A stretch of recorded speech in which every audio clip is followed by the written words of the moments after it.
do that one at the beginning, which is I didn't actually see a wolf the whole time I was there. But that's quite normal, but you'll hear more about that as we go through. So the program got the wrong country, but otherwise we're all right. It's actually Slovakia that I went to. I was involved with a wolf tracking project, which is also looking at large carnivores more generally. I should probably admit to having worked with large carnivores a little bit. I did work in Alaska, as some of you know, for a few years, and various other places around the world, including Tanzania. But I wouldn't call myself a major tracker, and as you'll hear as I go on, this is not just about tracking, it's about the whole experience that went with it. So I've just got to find this little clicky thing. There we are. Do that. I am not a complete technophobe, that's all right then. So just so you know who I am, myself and my family actually founded an organisation which is called Nearly Wild Camping Club. Nearly Wild Camping, many of you probably have heard of us already. We've got a stand here. We're actually a member-owned organisation, over 7,000 shareholding members now, and over 300 locations across the UK. As well as having the online directory, all the money gets ploughed back into the organisation, so we run experience camps, online talks, and a whole load of other things. So that's what I do now. And this gives you a quick feel, some of the stuff, as I say, it's about meeting other like-minded people. It's about that whole experience of getting out and learning about the countryside, not just from people who may be bushcraft practitioners or maybe experts in that type of activity or in countryside wildlife, but also from the landowners themselves. So you can learn a bit about forestry, you can learn a bit about agriculture and so on. So it's quite diverse. My background is actually ecology and land management, and I've been very lucky in that I've been able to literally work all over the world. Not just in that, a lot of work with development projects and things. And I now actually live in northwest Scotland, of course. So that's actually a white-tailed eagle that nests very close to my house, so that I've been monitoring. But I think a bit like in Nearly Wild Camping, and I think probably for most people here, it's a continual process of building your knowledge and experience. And I had a slightly frightening experience a while back where somebody said, introduced me as an expert. So I nearly walked off stage because I didn't, that was scary. Because I don't really like that. I think we're all on our own journey and we've all got our own expertise in things. And what I really liked about this project in Slovakia is there was that recognition that we were all on our own journey. And that's what we're trying to do with Nearly Wild Camping. Take people on their own journey, they come in and they have it as wild as they want, they can push their own boundaries as far as they want, and it's not putting pressure on. So, this is my most recent trip. And I'll preempt that question that always comes at the end, so what's the next trip? The next trip is actually out in Nepal. Well, it isn't quite. The next one's cetacean monitoring, so whale and dolphin off the west coast of Scotland by sailboat. But then later in the year I'm out in the Himalaya, partly tracking snow leopard, a number of other species, but also working with my wife who runs weaving, and we're actually taking people out to learn about the traditional weaving up in the high mountain, which is absolutely fascinating, and all of the different cordage and weaving methods. So that's the next one, so that preempts that question. So moving on. So as always, I had this great idea. I'm going to be completely environmentally friendly on this trip and go to Slovakia by train.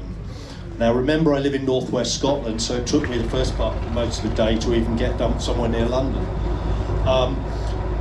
3 days later, and endless train delays, in wait for it, of all the countries I thought I would not be getting train delays, Germany. Both ways, major train delays. Anyway, most of it was this, but we did get some fantastic stop-offs, and I did manage to get one very, very nice meal. So that was the highlight of that whole trip. So it was snow delays progress. When are we actually going to get there? We did arrive 11:30 at night in the middle of the town. I hadn't got a clue where I was. I had no idea what was going on, and that was the start, really. And it's another 3 hours then, 3.5 hours to the place from Bratislava to the place where you actually do the tracking. So any of you who know, it's the Tatra Mountains, the high and the low Tatras, and you're pretty much right between the two. So you start getting views like this, and that's the man who started this project up. His name is Robin Rick. He actually is originally from Cambridge, but he's been living in Slovakia for, gosh, I think about 25, 30 years. He's a wildlife ecologist, specialises in large carnivores. Very experienced, absolutely fascinating chap. And he started this. And the main reason for starting this project was there was this continual controversy between people who were hunting and people who weren't. So one lot saying there's too many wolves, and the other one saying there aren't hardly any wolves at all. And actually the reality is somewhere in the middle. And he wanted to get some genuine science that informed intelligent decision making. And this project now actually informs the Slovakian government on how they manage the wolf population and what is happening. But it's done through what they call citizen science. So a lot of the people had almost no experience or no experience whatsoever. However, there were, of course, some that had a lot of experience, and the ones that had a lot of experience, I don't know how many of you are serious on your tracking, but when I was sitting at the dinner table and overheard a conversation where I couldn't work out what they were talking about, and eventually I plucked up the courage and said, "What exactly are you discussing?" And they said, we're just looking at what track is left by a dying earthworm." I thought, okay, we've moved to another level beyond what I'm used to. Okay, good. So the way this works is you can go for a week or you can go for more.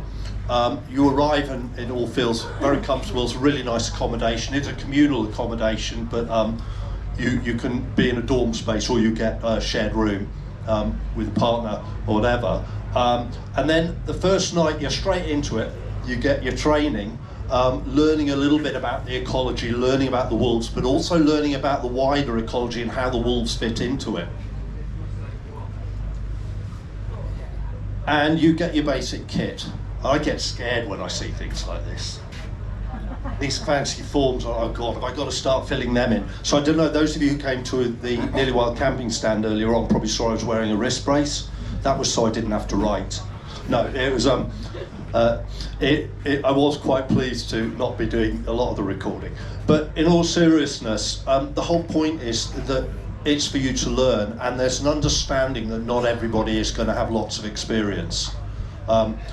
There are also, as I said, some people who are extremely experienced, and there's a lot of sharing. It's a really nice kind of sharing environment. There's no judgment call on the fact that you may have less knowledge than somebody else. It's much more about, oh, haven't you seen that? Well, let me show you how it looks, or let me show you how it works, or whatever. So it's a great way of getting involved. And as I say, there were a few people who had, I'm not talking about no tracking experience, they had almost no wildlife experience. Two of them came from working in the city in finance. But they wanted to try something different, and they were really keen and interested. So it was a fantastic way for them to get involved and feeling they were able to contribute something useful. And there's lots of reference material around as well, and I very deliberately put in the German book, because what I found fascinating is there's also people from all over the world go on this thing. So, whilst there are a number of, obviously, Slovakians, I think we had 11 nationalities on 1 week, including somebody from Mexico, who was then going back afterwards to track wolves in northern Mexico, which is basically semi-desert, if you haven't been there, which I thought was hilarious. So he's going from one extreme to the other. Because in this area, in the Tatras, this was in February, it drops down to -10 certainly, and quite often lower than that at night, and then obviously in the daytime, if it's sunny it's nice, but it can also turn to rain, so you never quite know what conditions you're going to be getting. So you can have those kind of crazy days like you get sometimes in Scotland, where it can be drop to -10 but it's been raining, so everything's wet, and it's quite a bit how the heck do we dress and manage that. And they do also provide all the basic safety equipment And there's usually people in each, well, there are people in each group that know how to use it. So I've got a bit of experience in mountaineering, so they'd always have somebody who would have that knowledge of how to use that kind of kit. And they have snowshoes and walking poles to make it easier. It looks like the walking is really easy. It just sort of wander through the woods, you'll see some pictures, until you realise that actually it's a sheet of ice. So it's not, so some people wore these little walking crampons, not the proper mountaineering ones, but they're just little instep ones that go on the ball of your foot, those ones. So you work in groups, and you just split up, and everybody pretty much chose what group they'd like to be in, but each one of these groups has got a leader with a lot of experience. Interestingly, this group, she's Slovakian, he's from the Netherlands, he's from Scotland, he's the guy who set it up, and he's from Hungary. So even the leaders are, quite a mixture of people and experience. And you just say, this is what I need to do. You find out whether you're going in a car or whether you're walking directly from the premises. And they cover a big area, because wolves cover a very big area. And that's part of the problem for a lot of the controversy over numbers, because if one hunt is counting the wolf population in their area, there was obviously some level of double counting, because the next hunt would be counting them as well. But of course those wolves were ranging across the area of 3 areas of hunting. So the distances these guys are covering are massive. And consequently you do quite a lot of walking. So you do probably 12 to 15k plus a day, sometimes more than that. A lot of it's on forest tracks and through woodland, but some of it is on rougher ground. And obviously if you're snowshoeing, you come home knowing that you've been doing it. I don't know if anybody's done snowshoeing for that kind of distance, but you feel your legs if you're not used to it. But they do recognise that, and they quite accept that some people just say, well, I really need a day off. And again, there's no judgment call, which I thought was fantastic, that somebody could just say, I'm just going to chill today, I'm tired, fine, have a day off. And there's always enough people that they can carry on with the science side of things that need to be done. So why are you in groups? Well, the idea, you can cover more ground. I don't mean, obviously, when you're walking a track, then you're just all on the same route. But as soon as you find tracks and signs, then people will be disappearing off in different directions. And the benefit of having a group is you can then shout to each other where wolf tracks have gone apart and then converged or whatever. You can start to build a picture of what's going on. Obviously, there's the making tasks easier, so I can get somebody else to write when I have my wrist brace on. It enables, obviously, some level of safety. It's also a lot more fun. If you're out and about, you're learning from each other constantly, all day long. It doesn't stop. So the first day, if you haven't done it before, the first day is field training. If you have done it before, you can go straight into working as one of the groups. But don't for a minute think that the field training day is a day off. It isn't. You're already working, you're already collecting data, and that's already going into the system. What they've done is they've just picked one of the easier routes where you're likely to find quite a lot of sign. So you're likely to find at least certainly fox, wild boar, probably lynx, possibly fox, certainly squirrel, they're everywhere. Certainly some of the mustelids. And so, you are going to be finding sign and learning what it kind of looks like, mountain hares, how do they look, and so on. The days are long. This is a holiday with a difference. You're up at 6:30, in for your breakfast. By 7 o'clock you're getting your briefing for the day. By 8 o'clock you're moving out into the field.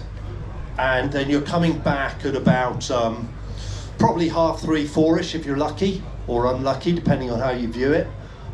If you have a long day, you might be coming in at 6 and straight into your evening meal. And then about 6-ish you're having your evening meal, and at 7 you're doing your debrief for the evening. And if you're lucky, it finishes at 8. More normally it's about 8:30, by which time most people are completely shattered and couldn't really communicate. But it's a really intensive, but I kind of was unsure as to whether it was going to be enjoyable because it's so intensive. It was fantastic. And I talked quite a lot of the beginners at the end of it because I'm helping them make a small film about this so that they can use that to talk more about what they're doing. And everybody said to me without exception that they'd found the whole thing unbelievable. And the fact that you could have it at your own pace a little bit, they didn't ever feel they were being pushed despite the long hours.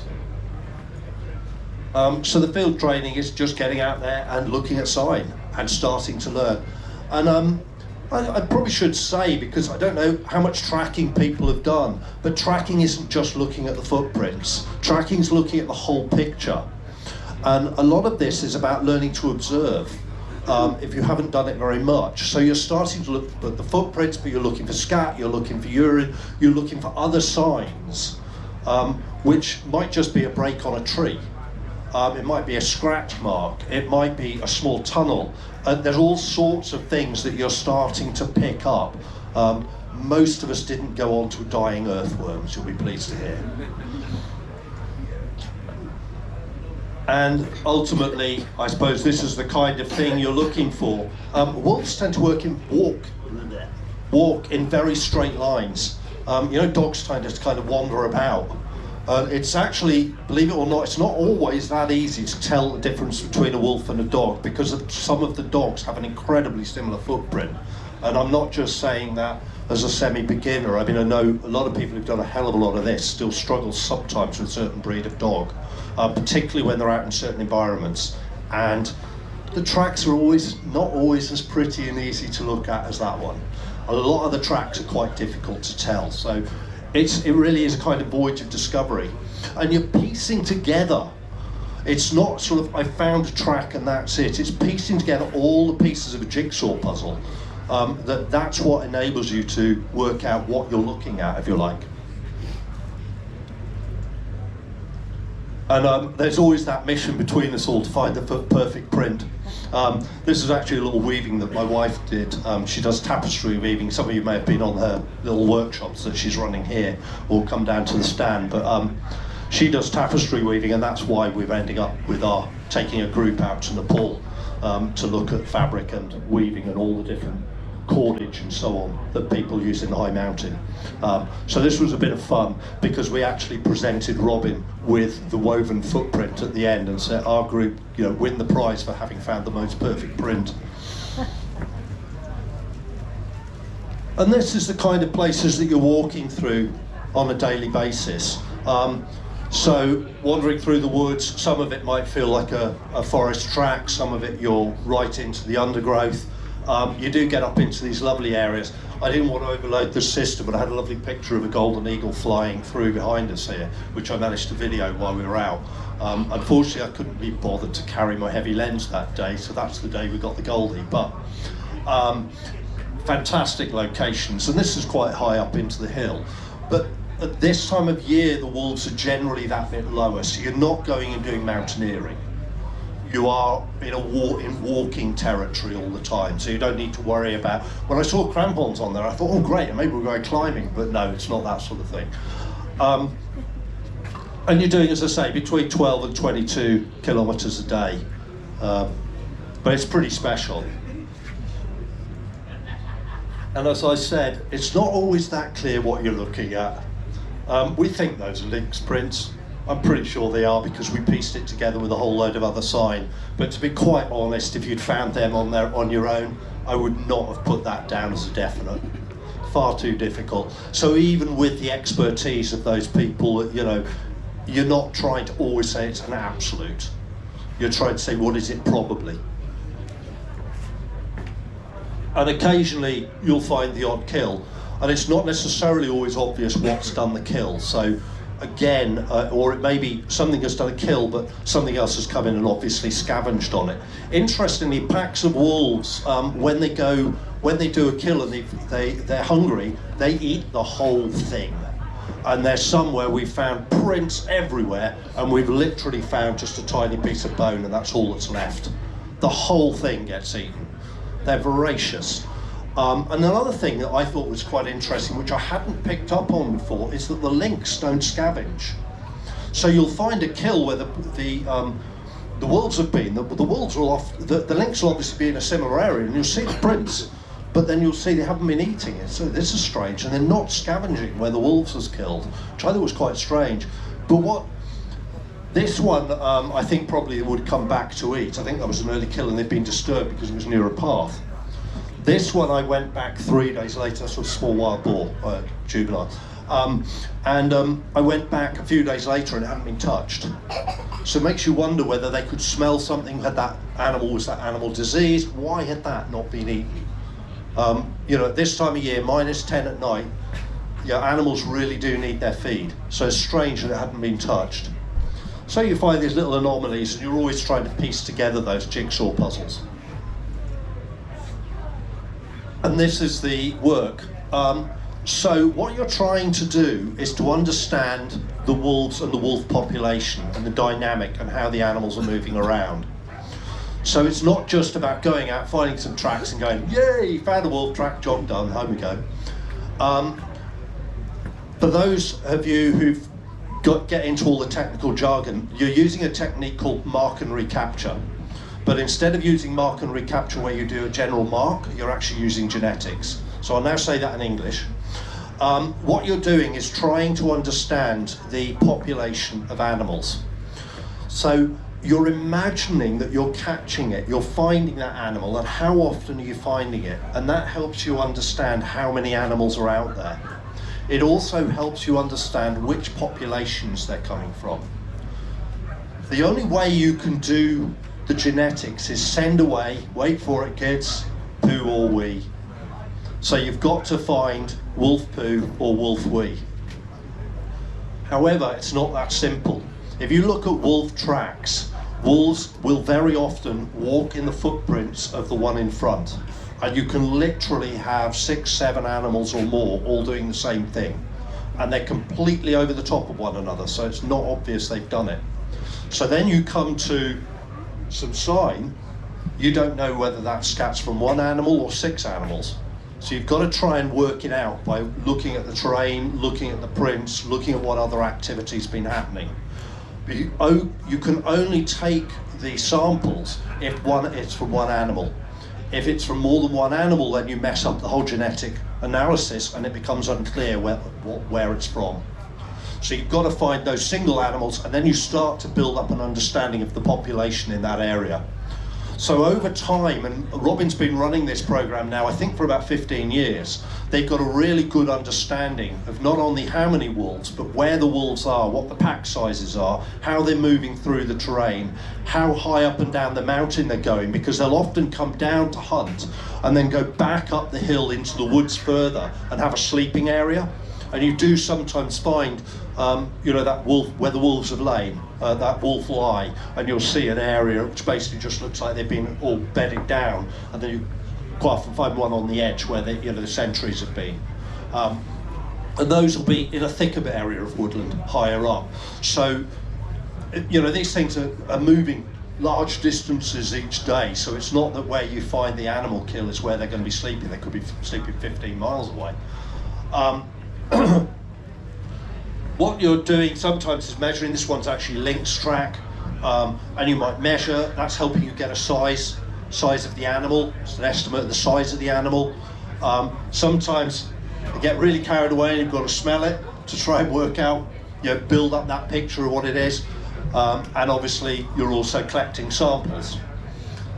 So I haven't got a very good sense of smell. I was quite glad about that when I saw everybody going down sniffing everything. I thought, well, that's really pushing it. But no, in all seriousness, I mean, it's all part of tracking. It's all part of trying to understand and build up that picture, because every little piece is a piece of a jigsaw that's helping you on your journey of understanding. But the other thing that you're doing is understanding what other species are there, and particularly the prey species.